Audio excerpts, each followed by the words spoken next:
That's the grid. On a drying track, most of the drivers, as Bob Morris says, are on intermediate tyres. Jim Richards, for the first time ever, on pole position. He's only ever faced Dick Johnson across a grid like this once before, and he won the dice from the start. But on a wet track, he has to take a lot of revs, whereas Dick Johnson's got a lot of torque with the big V8 Falcon, and therefore might be able to get his power to the ground easier from the start. He's got plenty of encouragement here in front of his hometown crowd.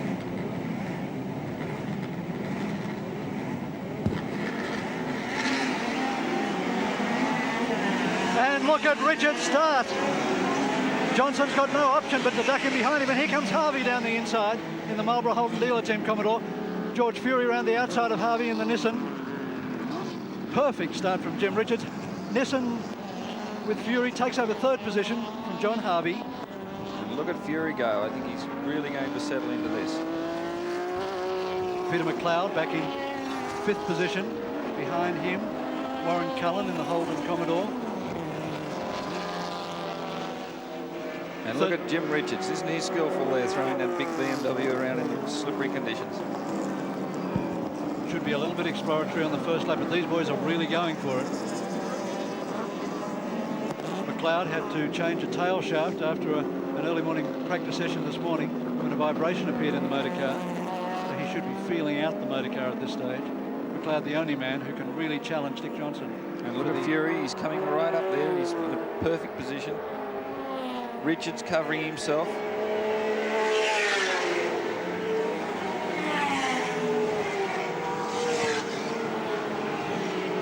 John Harvey hanging back in fourth position. And this is Richards' big chance.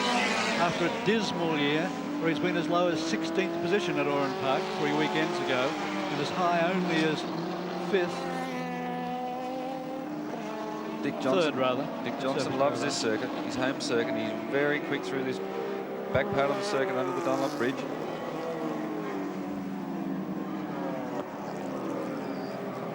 And now the little Nissan Turbo of George Fury climbing all over the back of Dick Johnson.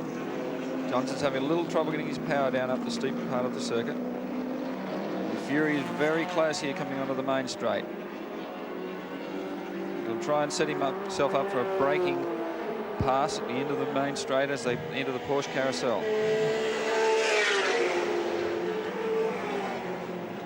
You notice Richards doesn't have the wipers on. He has a clear track in front of him, whereas Johnson and Fury both have their wipers going full speed.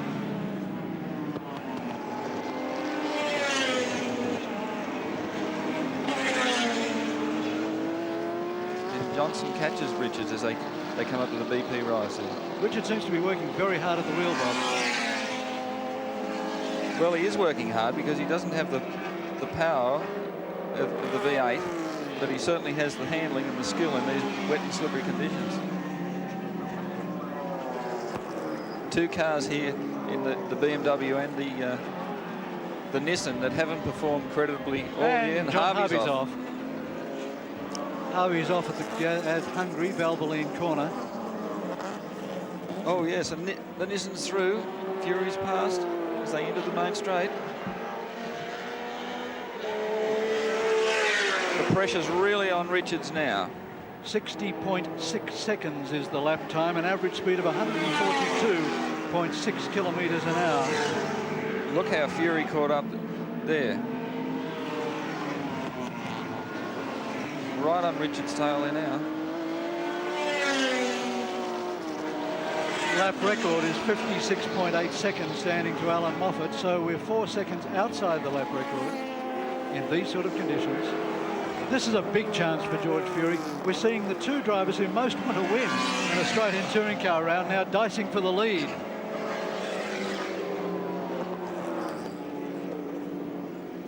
It's interesting here to have three totally different motor cars. The 6-cylinder BMW, the 4-cylinder turbocharged Nissan, and the big V8 Falcon. All fairly comparable in performance, but here comes Fury. He's looking for a pass here. Richards is holding him out on the dog leg.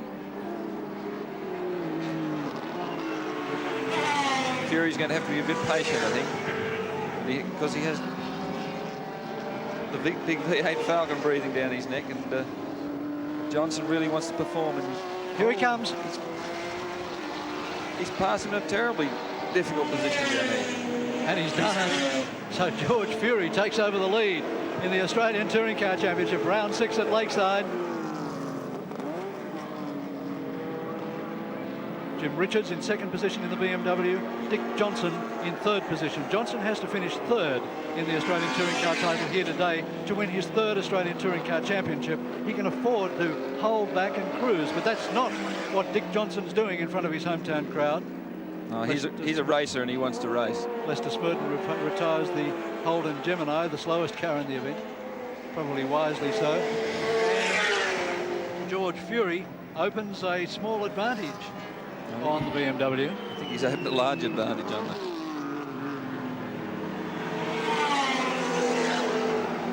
This is Fury's first time racing here at Lakeside, and he's learnt the circuit very quickly.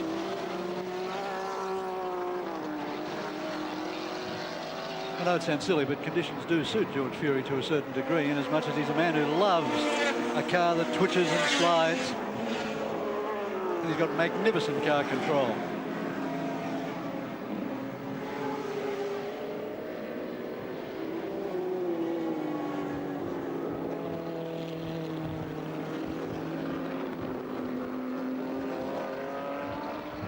The irony of it is that team manager Howard Marsden has left Australia this morning to go to Japan to check out the chances of their new Group A car for next year. And he can't see his beloved... Here comes Johnson down the inside, gets balked by a slower car.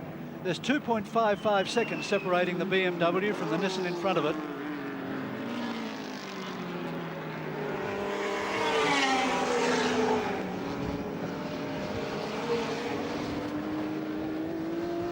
It's interesting now, the track is drying a little. It hasn't rained for some time. A breeze has sprung up, and we could see the cars like Warren Cullen, who was elected to run quite a hard, comparatively hard tyre, a dry weather tyre with just a light groove in it.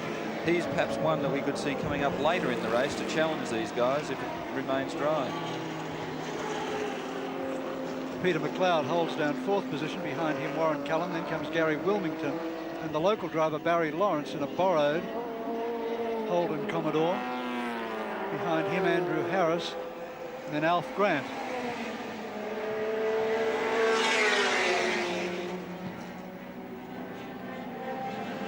The dice for 2nd position between Jim Richards in the BMW and Dick Johnson in the Ford Falcon. Johnson is not being backward in asking for that 2nd position. He's very fast around the carousel part of the circuit. Got the pressure right on Jim Richards.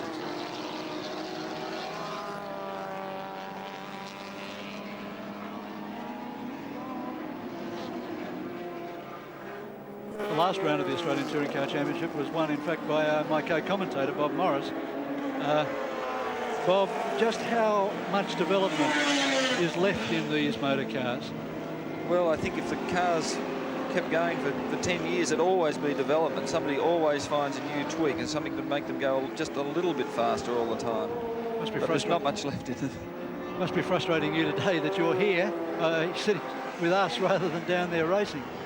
Well, I love to race, and I think in these conditions it would be a lot of fun, but a lot of hard work. And I can see that Dick Johnson is really sliding that big Falcon around. He's got the pressure right on Richards.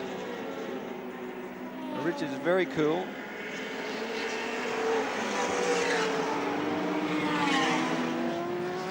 And here's Peter McLeod with Warren Cullen on the inside of him. This is a replay, and this is a manoeuvre that's going to take out Peter McLeod off at the top of the circuit. This is the Motorcraft loop. See Barry Lawrence's Holden Commodore coming through behind. Good driving by McLeod to recover from that and get back onto the circuit. Unbelievable recovery. Back to the dice for 2nd position. Well, Cullen's being very aggressive there, and he's coming up in through the field. I guess he wants to have a go at the leaders. Cullen currently lying in 4th position. And he's some 15 seconds behind this dice for second place. Behind Cullen is Gary Wilmington. Then Barry Lawrence, Andrew Harris, and then Peter McLeod in the Slick 50 Mazda, followed by Alf Grant. He's having a go here. He's having a go. Discretion was the better part of valor there. Now a slower car to be lapped. He's getting very wisely right out of the way. Down into Hungary corner.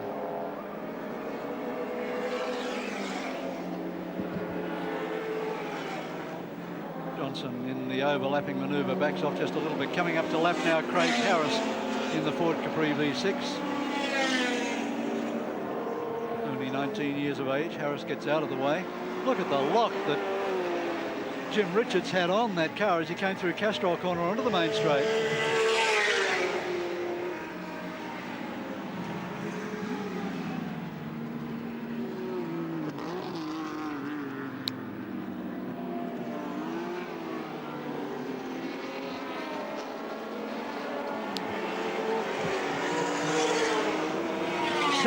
.63 seconds separates this from the dice for fourth position, which is currently being led by Warren Cullen, who's just opened a gap of about 1 second on a furiously battling trio of cars behind him. Johnson sideways, holds it.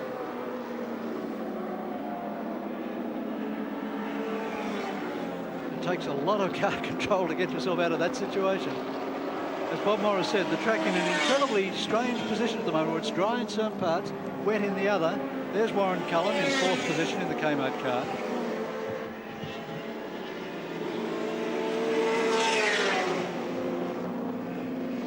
Behind Cullen comes the local driver, Barry Lawrence, Speedway ace of some note. This, in fact, is the car that Bob Morris raced with and won at Surfers Paradise 2 years ago in a long-distance endurance event. It has always been regarded as one of the very best racing Commodores built in Australia, Bob. Well, it was built by Recar Racing, and it was a good car. It was driven by Ron Wanless at Bathurst, and I think from memory when I drove that car, I didn't quite win. I was second by a few seconds, but it was still a very good car. But Cullen's having trouble fighting him off here. It's a very good drive from Barry Lawrence, considering his comparative lack of experience.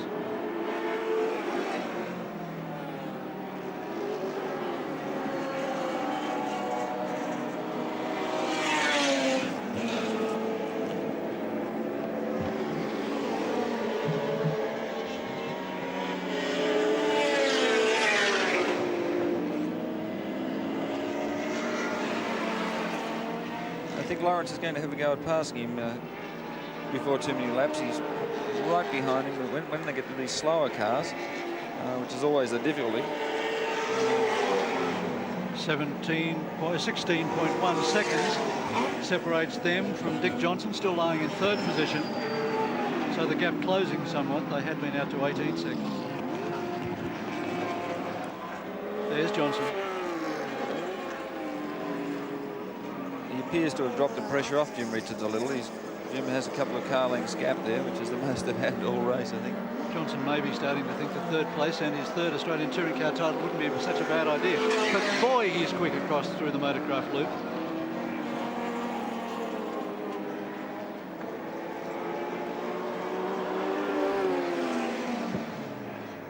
Here comes Johnson again out of the slipstream. He won't do it. He ducks in. Shows you the power of the six-cylinder BMW and the V8 Falcon at nearly twice the engine capacity. You can't pass him on the main straight.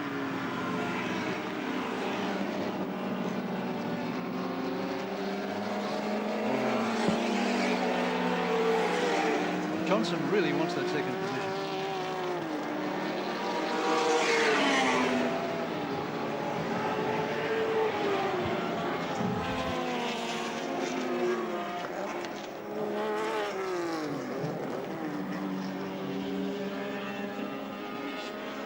Well, there's Fury in the lead, and the gap between Fury and Jim Richards is 4.73 seconds, so Fury opening a security gap.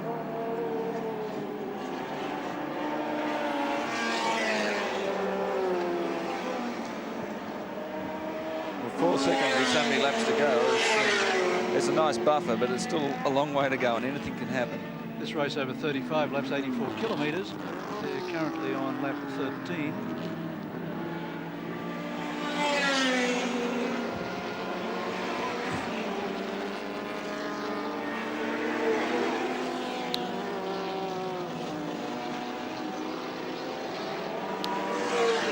After 5 rounds in the Australian Touring Car Championship, Dick Johnson leads the title on 111 points from Peter McLeod on 80 points. The situation as far as points goes for the future is that if Johnson scores a 3rd place here today, he'll go out to 131 points. Now, if McLeod was to win today, which seems unlikely at this stage, and also to win in Adelaide in 2 weeks' time, he'd score another 50 points on his current 80, giving him 130 points. In other words, Johnson only needs to give himself a security 3rd place to win his 3rd Australian Touring Car Championship. He won last in 1982, relinquished the title to Alan Moffat last year. Should Johnson take 3 Australian Touring Car titles, he will join Peter Brock as having 3 titles each. And Barry Cunningham is through Warren Cullen. Barry Lawrence is through Warren Cullen to take over 4th position.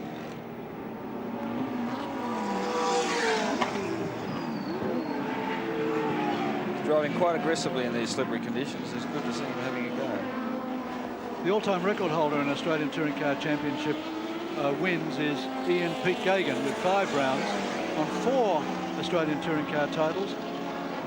Both Bob Jane, who's at Le Mans today watching Peter Brock in action, and Alan Moffat, who we understand is in Melbourne watching us. Moffat broke his finger in his hand at Surfers Paradise International Raceway. Dick Johnson now down the outside. And Dick Johnson's got him here. He's on the inside for the braking area, and he's done it. He's through. You'll find that he's much faster around this Porsche carousel, and you'll get a gap on Jim Richards that I don't think Jim will be able to get back again.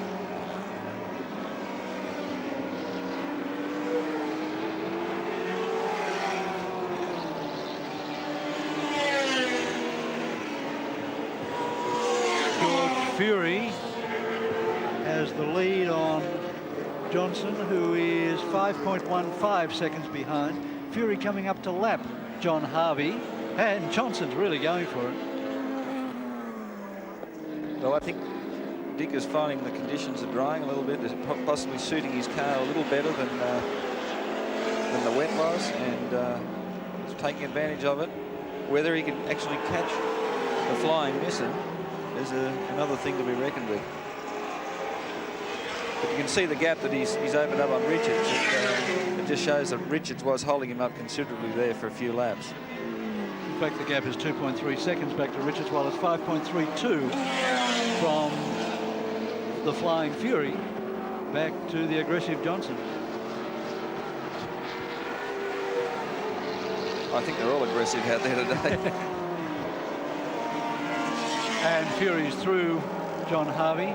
What a disappointment for John Harvey, who really was looking at this event today as an opportunity to really prove his mettle in Australian touring car racing, driving the boss's car.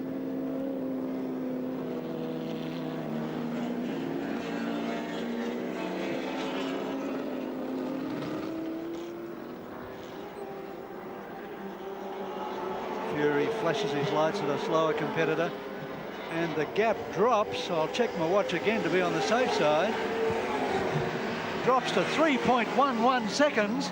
Dick Johnson has hauled back 2 seconds on George Fury on that lap. Well, it'll be interesting to see what George Fury can do, because obviously he's been getting the gap from his own pit, and now that he knows that Johnson's through Richards and catching up, we'll see whether he can actually open the gap again, or Richards is going to wear him down. Johnson's going to wear him down. That's the position after 15 laps. George Fury leads from Dick Johnson, with Jim Richards in 3rd position. But you wouldn't etch those results in stone at this stage. Johnson comes up to overlap John Harvey. Slug, as he's known in the trade, but certainly not for his driving manner. Gets out of the way, although normally he's the hardest man in the world to pass. 2.73 seconds is the gap between Fury and Johnson across the top of the Motorcraft loop and onto the straight. It goes down to 2.53 seconds. Well, Johnson's having a go.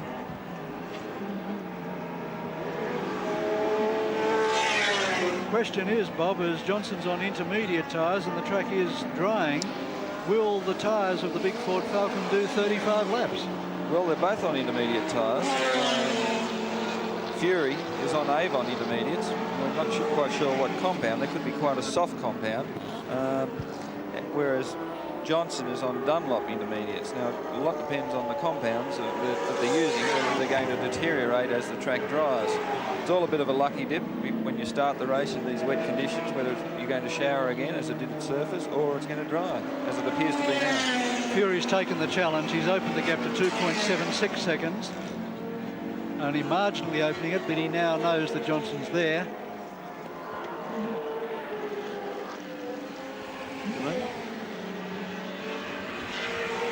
Drops to 2.56 on the straight. And it starts to rain again.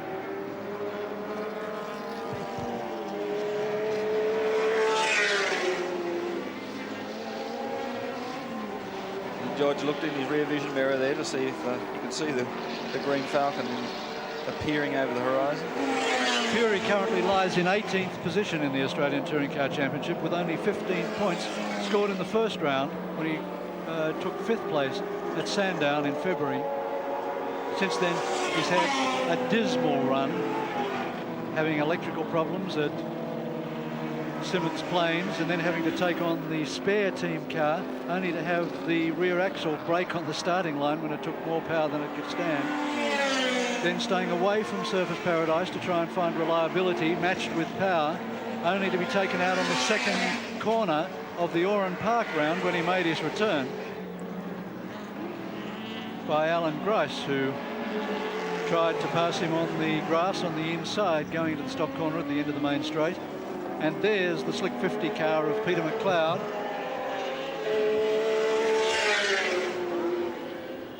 Back in 6th position. I think a driver who's not particularly happy in these conditions, although he excelled himself at Surface Paradise in a similar sort of condition. Perhaps it's his inexperience, particularly on this circuit. It's the first time that he has raced here, and it is a circuit that takes a little coming to grips with.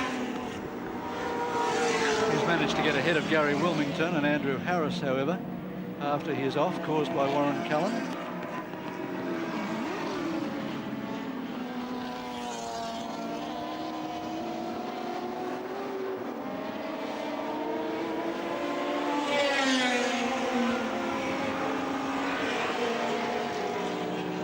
Rain comes down even heavier. It will be interesting to see what effect this has on the gap between the leading Nissan of George Fury and the second place Falcon of Johnson.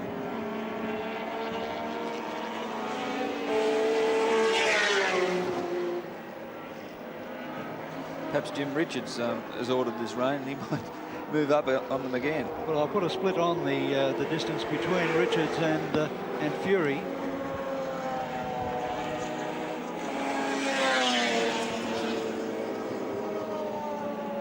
It's a fair gap, in fact. In fact, from Richard's viewpoint, it's an unfair gap. He's dropped a long way back.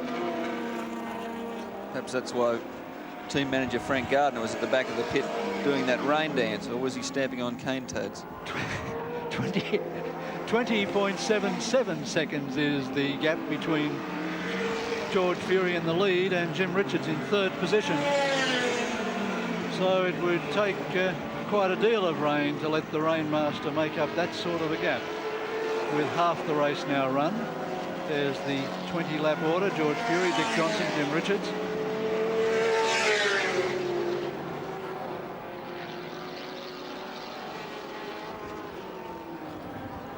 Well, Fury now will be relying on the signals from his pit to tell him exactly how fast he has to drive in this race, because after all he only just has to win. And you can see Johnson's Falcon there in the background.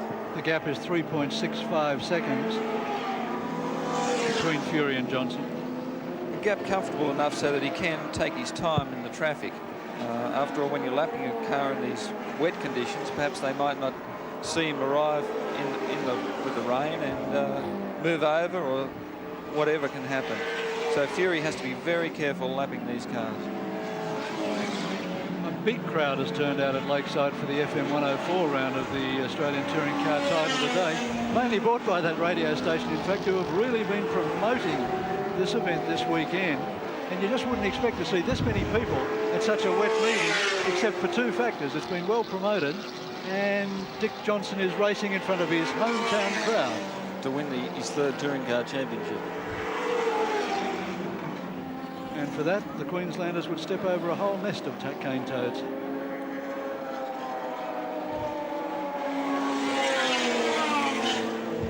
Fury's not resting there. He's really pressing on.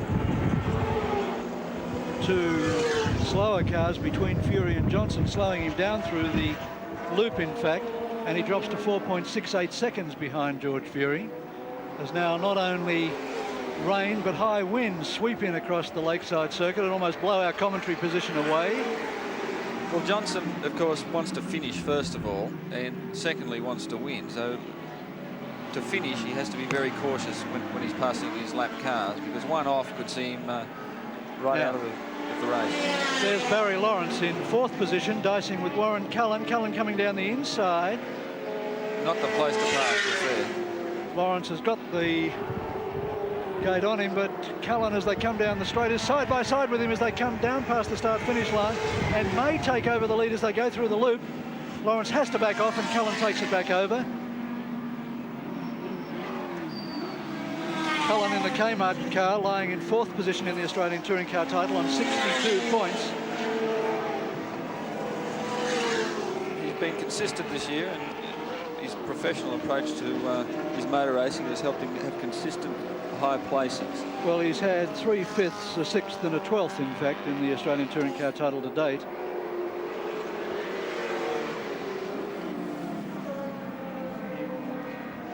And theoretically would be one of the few drivers who actually have to drop around by the seventh round of the series at Adelaide in 2 weeks' time. Drivers contest 7 rounds, but in fact they're counted only in their top 6, so they get to drop a mistake. Dick Johnson hasn't had a mistake yet. He's finished high in every round. George Fury has had far too many mechanical errors. You can't blame any of them on the driver.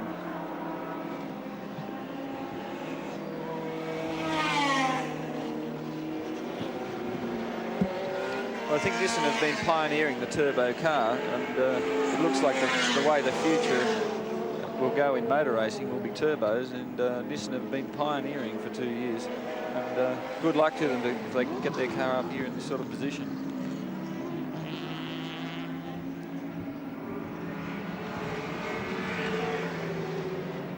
This was the car that last year looked to be in the box seat for the Australian Touring Car title, because last year it was running in the under 3 litre class and therefore picking up more points than the outright cars under the point system. This year it's been reclassified as an outright touring car and must race against Dick Johnson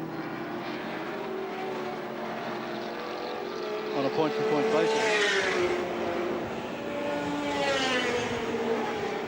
And as Fury comes up the hill, Johnson's only coming down the hill, and the gap is now really opening up. So Johnson has probably found the limits of his adhesion, or has decided that the Australian Touring Car title really does mean something, because he is 9.4 seconds behind George Fury. Well, I think he could see Fury in the distance and decided to really have a go. And then when he was caught up in the traffic there and started to slide around a little, I think he's backed off and used his discretion to try and finish this race in one piece.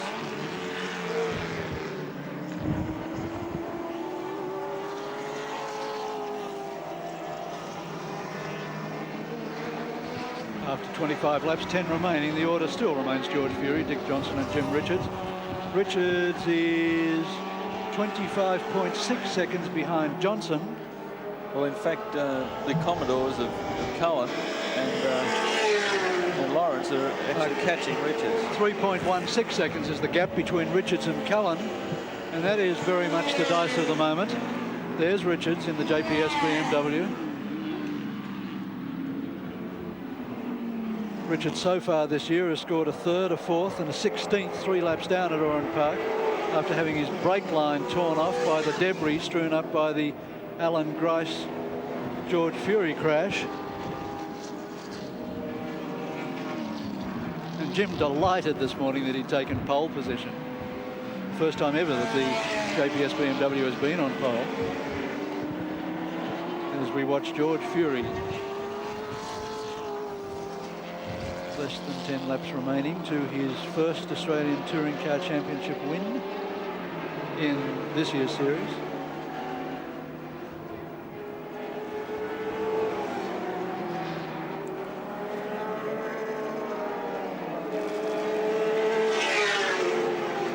I think George has been using his rally driving experience to put him in good stead here today, because the racetrack has somehow resembled a forest rally road with all the water over it and all the oil too, which has made it extremely slippery.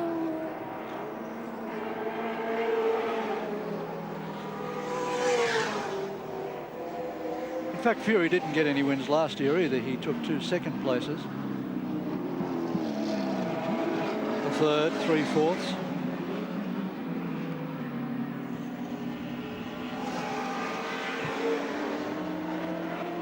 And Cullen is right on the tail of Jim Richards in 3rd position, coming up in a motorcraft loop. There they go, and Cullen now charging down the inside of Jim Richards and takes him.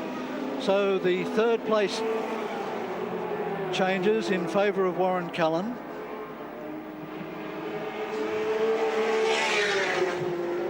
And should Cullen hold on to that 3rd place, it'll be his highest placing yet in the Australian Touring Car title this year.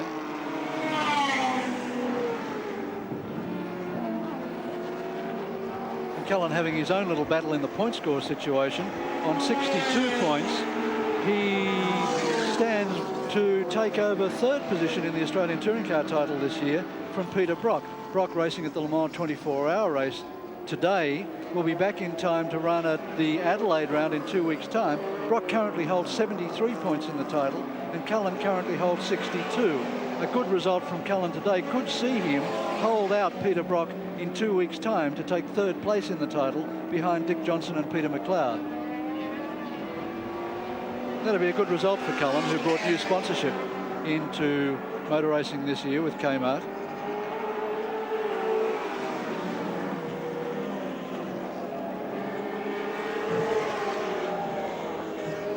Well, I think Cullen has reached the position of his pit crew are informing him that he's really a long way back from Dick Johnson. And unless Dick has a problem, I can't see that Cullen could make any inroads on Johnson. And he doesn't have anybody challenging him from behind. So I think that he really virtually has to hold station to make sure that he stays on the road and come home with a good, safe, strong 3rd place. And as George Fury leaves the main straight, Dick Johnson just comes onto it. So that's the gap between them. Meantime, the gap between Johnson and Cullen is 24.26 seconds. So that's, as Bob Morris says, quite unassailable. Well, it's not quite unassailable unless we really get some drying conditions, because Cullen does have quite hard compound tyres on, and could see him quite a bit faster than the other competitors towards the end of the race if the track really dries out. Softer intermediate tyres would be taking a bit of a hammering by now. Peter McLeod now moves to within 3.47 seconds of Jim Richards. So Richards obviously has a problem in 4th position. Dick Johnson a little bit sideways up through Hungary, aptly named in fact.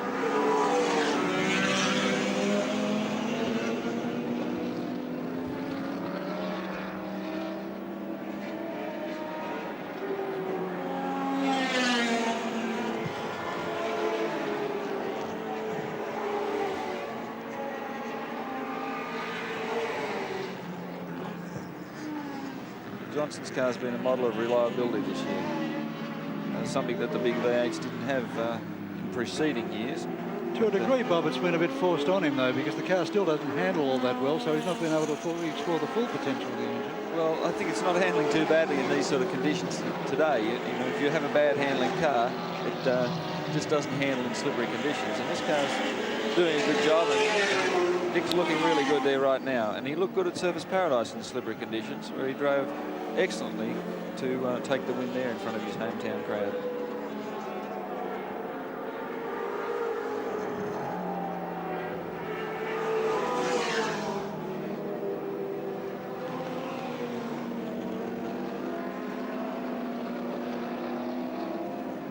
George Fury happily in the lead on the last lap of the race, and this will be a big result for George, but it'll also be a big result for Dick Johnson, because with only 2.4 kilometres remaining, you've got to say that Dick Johnson has wrapped up the Australian Touring Car title for 1984, and the hometown crowd will go wild.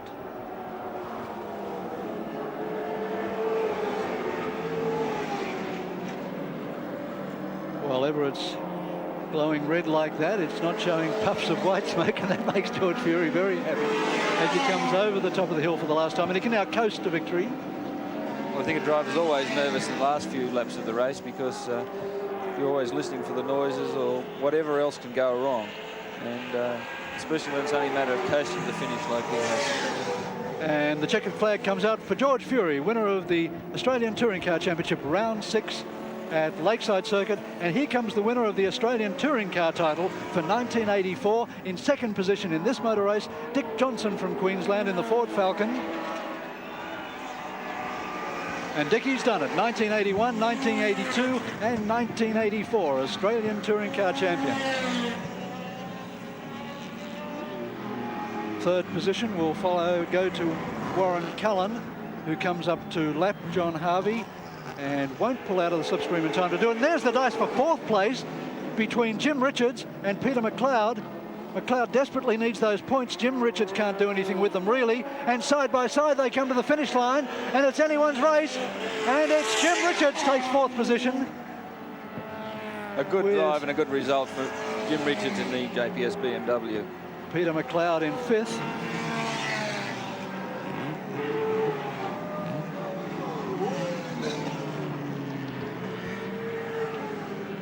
And there are the results of the sixth round of the FM 104 Australian Touring Car title at Lakeside Circuit. George Fury won it from Dick Johnson, with Warren Cullen in third position.